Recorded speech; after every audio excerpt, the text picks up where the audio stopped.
అప్పుడు నిజంగా సార్ని అరెస్ట్ చేసినప్పుడు నాకు వినాయక చవితికి పండుగ కూడా చేసుకోబుద్ధి కాలేదు. రోజు ఏందో మా తండ్రో మా అన్నో మా నాన్నో ఎవరికో మన ఇంట్లో మన కుటుంబంలో కష్టం వచ్చినట్టు నేను కాదు, ప్రపంచవ్యాప్తంగా ఉన్న ప్రతి తెలుగువాడు పడ్డ బాధే నేను పడ్డాను. నేను ఒక్కడనే స్పెషల్గా పడలేదు. ప్రతి ఒక్కళ్ళు అనుభవించిన కష్టమే నేను అనుభవించాను. ఏం చేస్తున్నామయ్యా, ఆస్ట్రేలియాలోనో అమెరికాలోనో లండన్లోనో స్వీడన్లోనో గారు జయబాబు మన ఊళ్ళు వెళ్దాం, మన సొంత ఊళ్ళో వెళ్దాం, మన ఊరు పొలిమేరల మీద జై చంద్రన్న అందాం, ఎందుకు రారో జైల్లోని చూద్దామని అరవటం పిలిపియటం. ఆ రోజు ఆత్మీయులందరూ పాపం ఐటీ ఉద్యోగులందరూ నిజంగా చెప్తున్నా, ఆ రోజు ఐటీ ఉద్యోగులు చేసిన ప్రతి ఒక్కరికి మీ హృదయపూర్వకంగా మీ అందరికీ పాదాభివందనాలు తెలియజేస్తున్నా. మీరందరూ ఎంత కష్టపడ్డారండి. మనకు వచ్చే జీతాలు అన్నీ పక్కన పెట్టి, మన జీవితాలను పక్కన పెట్టి, మన ఆఫీసులు పక్కన పెట్టి గచ్చిబౌలిలో చంద్రన్న కోసం మేము ఉన్నాం, మీరు లేకపోతే మా భవిష్యత్తు లేదు, మీరే మా జీవితం, మీరే మా తల్లిదండ్రి, మీరుంటేనే కదా ఈ భవిష్యత్తు, ఈ వెలుగు, ఈ చదువు, ఈ సంస్కారం, ఈ సభ్యత ప్రపంచవ్యాప్తంగా ఉన్న ప్రతి తెలుగువాడు జై చంద్ర అని గర్వంగా చెప్పుకునే స్థాయి ఇచ్చిన మీకా సార్ కష్టాలు అని బయలుదేరి వచ్చిన తెలుగు ప్రజలందరికీ ఏమిచ్చి రుణం తీర్చుకుంటాం సార్ అని అనిపించింది నాకు. ఆ రోజు చంద్రబాబు నాయుడు గారు ఓ రోజు ఓ మిత్రుడు నాకు చెప్పాడు, 47 ఏళ్లకు 48 ఏళ్లకు ముఖ్యమంత్రిగా ఉన్నప్పుడు కూడా నడి యవ్వన వయసులోనే, ఇప్పుడే 76 ఏళ్ల వయసులోనే ఎంత కుర్రాడుగా ఉంటే అప్పుడు ఇంకెంత బాగుండేవాడు. సింగపూర్ మొత్తం తిరిగి, ఆయన గురించి మీకు చెప్తా, సింగపూర్ మొత్తం తిరిగారంట, మీటింగ్స్ అంతా అయిపోయినాయంట. రాత్రి 10ంటికి అందరినీ స్టాఫ్ని అందరినీ పంపించేశారంట. అందరు వెళ్ళిపోండి, రేపు మార్నింగ్ 6 o'clock రెడీగా ఉండండి అని. పక్కన ఒక మిత్రుడు ఉన్నట, నేను స్నానం చేసి వస్తాను, నువ్వు రెడీగా ఉండు, బయటికి వెళ్దాం అన్నట. ఆ మిత్రుడు సార్ స్నానం అన్న, రామకృష్ణ గారు అన్న సార్ గురించి చెప్తున్నది ఒక మటనాలే. సార్ సింగపూర్లో పైకి వెళ్ళారంట, రూమ్లోకి వెళ్ళి స్నానం చేసి వస్తాను, మన ఇద్దరం ఎవరికి చెప్పొద్దు, బయటికి వెళ్దామని. సార్ ముఖ్యమంత్రి అయినప్పుడు ఆయన రెడీ అయితే కింద, సార్ నన్ను సింగపూర్ వచ్చారు, అందరిని పంపించేశారు, ఎక్కడ తీసుకెళ్ళమంటారో ఎన్నో ఆలోచనలు అంట ఆయనకి. ఏ పబ్కి తీసుకెళ్ళమంటారో, ఏ సినిమాకి తీసుకెళ్ళమంటారో, ఏ కార్యక్రమాన్ని తీసుకెళ్ళమంటారని నీట్గా తయారొచ్చి ఆ కారు ఎక్కువ అన్నారంట. కారుకి పోనీ అంటే, సార్ పబ్బులు ఇటు పోనీవయ్య అని చెప్పి మీ ఊర్లో చెత్త ఎత్తే విధానం చూపించు అన్నాడంట.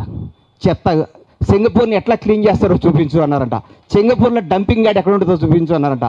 సింగపూర్లో ల్యాబర్ ఎట్లా క్లీన్ చేస్తారో చూపించు. తెల్లవారు 4 వరకు ఆయన చెప్పుకొని సింగపూర్ మొత్తం చూసుకొని, ఇట్లా మా హైదరాబాద్ తయారు చేయాలయ్యా, ఇట్లా చేస్తానని వచ్చి పడుకున్నారట. ఆ రోజే ఆయన భవిష్యత్తు గురించి అంత ఆలోచించిన వ్యక్తి ఆయన. ఏ రోజు కుటుంబం కోసం ఆలోచించలేదు, ఏ రోజు తన స్వార్థం కోసం ఆలోచించలేదు, ఏ రోజు ఆయన కుటుంబం బావమర్దులకు భవిష్యత్తు ఇద్దామని ఆలోచించలేదు. తెలుగు ప్రజలకు భవిష్యత్తు ఇద్దాం, తెలుగు వాడిని ఎక్కడో పెడదాం, తెలుగు వాడిని ప్రపంచాన్ని శాసించే విధంగా తెలుగు యువతను తయారు చేద్దాం, తెలుగువాడు ఎవరి మీద ఆధారపడకూడదు.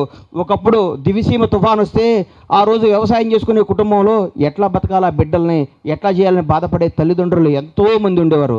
వాళ్ళందరికీ భగవంతుడు రూపైన చంద్రబాబు నాయుడు వచ్చి ఐటీ రంగాన్ని తీసుకొచ్చి చదువుకొని ఈరోజు ఒక్కొక్కళ్ళు లక్షలు కోట్లు సంపాదిస్తూ బ్రహ్మాండంగా బతున్నారంటే అది చంద్రన్న దయే కదా. మనస్ఫూర్తిగా ఆలోచించండి. ఈ మధ్య ఎవడైనా ప్రతి ఒక్కళ్ళు ఒక మంచి వ్యక్తిని విమర్శించడం చాలా ఈజీ. ఒక మంచి వ్యక్తిని పోనీలే అనే మంచి వ్యక్తి, సార్కి అదే చెప్తున్నా, సార్ మీ బర్త్డే రోజు అడుగుతున్నా, అన్యాయంగా మిమ్మల్ని విమర్శించే వాళ్ళని ఊరుకోవద్దు సార్. మిమ్మల్ని విమర్శిస్తుంటే మేము తట్టుకోలేకపోతున్నాం సార్. మిమ్మల్ని మాటకు వస్తే ట్విట్టర్ ఉంది కదా అని ట్వీట్ చేస్తున్నారు. మీరేం చేస్తున్నారు? నువ్వు వచ్చి చేయవయ్యా, నువ్వు ఒక 10 మందికి సహాయం చేయి, నువ్వు 10 మందికి భవిష్యత్తు, 10 మందికి జీవితాన్ని, 10 మంది ఒక 10 కంపెనీలు తీసుకురా. ఎన్నెన్నో కంపెనీలు తీసుకొచ్చి ఎందరి కోసం రాత్రి పగలను తిరిగి చలిలో కూడా షర్ట్ వేసుకొని మామూలు కుర్రాళ్ళ నడుచుకుంటూ పోతున్న చంద్రబాబు నాయుడు విమర్శిస్తానికి మీకు కడుపా నోరా ఇంకా అనిపిస్తుంది. ఒక వ్యక్తిని అనుభవించక, ఒక పని చేసేవాడిని ప్రోత్సహించండి. ఇవాళ మీకు చెప్తున్నా, ఇదే కేబీఆర్ ముందు చంద్రబాబు గారు 100వ పుట్టినరోజు ఆయన సమక్షంలో ఘనంగా చేసుకునే రోజు వస్తుంది. రాబోయే 25 ఏళ్ల పాటు అమరావతిని అద్భుతంగా చేసి తెలుగు ప్రజలకు ఎక్కడికో భవిష్యత్తుని కల్పించి తెలుగు వాళ్ళందరూ ప్రపంచంలో మేము ఉన్నా వీఆర్ తెలుగు పీపుల్ అని గర్వంగా చెప్పుకునే స్థాయికి తీసుకెళ్లే సమర్థగల నాయకుడు చంద్రబాబు నాయుడు గారు. ఈరోజు మంత్రులు, ముఖ్యమంత్రులు ఎంతో మంది తయారు చేసిన ఫ్యాక్టరీ చంద్రన్న ఫ్యాక్టరీ నుంచి వచ్చిన యువకులారా, రాజకీయ నాయకులారా, అధికారులారా, ఆఫీసర్లారా, ఎంతో మంది ఐటీ ఉద్యోగులారా, ఒక్కసారి సార్ని విమర్శించే ముందు గుడ్డి మీద చేసుకోండి.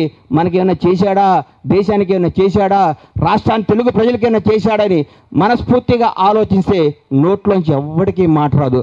రాజకీయం కోసం, మీ రాజకీయ అవసరం కోసం, మీ రాజకీయ భవిష్యత్తు కోసం ఊరికే ఉన్న ఒక దీపాన్ని, వెలుగుతున్న సూర్యుడిని, తెలుగు ప్రజలకు భవిష్యత్తు ఇస్తున్న నాయకుడిని దయచేసి విమర్శించవద్దని మనస్ఫూర్తిగా కోరుకుంటూ ఈ అవకాశం ఇచ్చిన మిత్రుడు జయరామ్కి హృదయపూర్వక ధన్యవాదాలు తెలుసుకుంటూ ఒకటే మాట, జై చంద్రబాబు, జై జై చంద్రబాబు, లాంగ్ లీవ్ చంద్రన్న, మీరు 100 ఏళ్ళు చల్లగా ఉండాలి, మీరు ఇలాంటి పుట్టినరోజులు ఇంకెన్నో చేసుకోవాలని మనస్ఫూర్తిగా కోరుకుంటూ సెలవు తీసుకుంటున్నాను.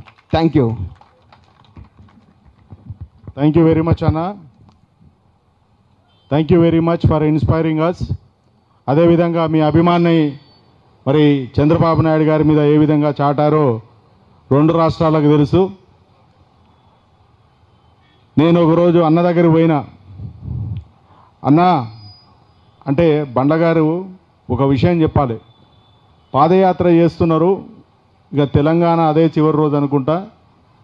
నేను వస్తున్నా అని చెప్తే, తమ్ముడు ఇప్పుడు బాగా ఎండ ఉన్నది, నువ్వు ఇప్పుడు ప్రయాణం చేయకు, చేసిన కార్లోనే కూర్చో, నేను మళ్ళీ సాయంత్రం నడిచే ముందు నువ్వు నా దగ్గరికి రా అన్నాడు. అంటే అంత కష్టపడుతూ ఒక అధినాయకుడి గురించి అన్ని వేల కిలోమీటర్లు నడుస్తూ, 100 కిలోమీటర్లు నడుస్తూ కూడా మన గురించి ఎక్కడ ఇబ్బంది పడతాడో, దూరం నుంచి వస్తున్నారు, 10 మంది యువకులు వస్తున్నారు, వారు బాగుండాలని బండ్లగారు ఆ రోజు నాకు చెప్పడం చాలా సంతోషం వేసింది.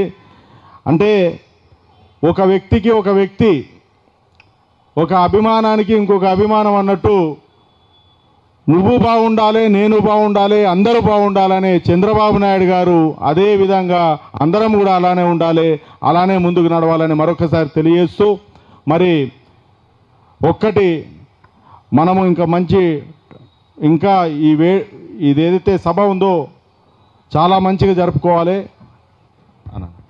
మొన్న పాదయాత్ర చేసి సార్ని కలవటానికి పోయారు సార్. ఒక రాజకీయ నాయకుడు క్యారెక్టర్ మనకు తెలియాలి. పోతే నాకంటే ముందు పాపం ఒక ఆయన వీల్ చైర్లో ఒకళ్ళు రావటం జరిగింది. పేపర్ చూశాడు సార్.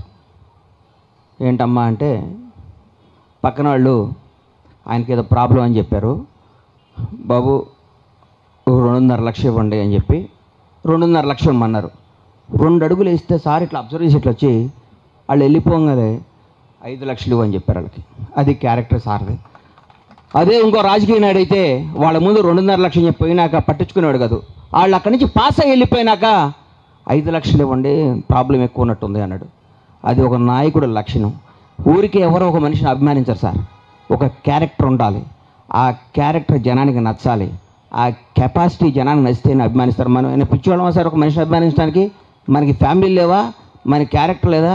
మన గురించి ఒక మనిషి గురించి ఇన్ని కోట్ల మంది ఆరాధిస్తున్నారంటే ఆ మనిషి క్యాలిబర్ ఏంటో నాకు అర్థమైంది. ఆ రోజు సంబంధం లేని వ్యక్తి పాపం ఆయన కలవటానికి వస్తే వాళ్ళ ముందు 2.5 lakhs చెప్పి వాళ్ళు పాస్ అవ్వగా వాళ్ళకి 5 లక్షలు ఇవ్వమని చెప్పారంటే, అదే ఇంకొకళ్ళు అయితే దానికి మామూలుగా యాడ్లు వేసి చెప్పే ఈ రోజుల్లో కూడా పక్కోడికి సహాయం చేసి ఇంట్లో కూడా చెప్పని మహోన్నత వ్యక్తి చంద్రబాబు గారు.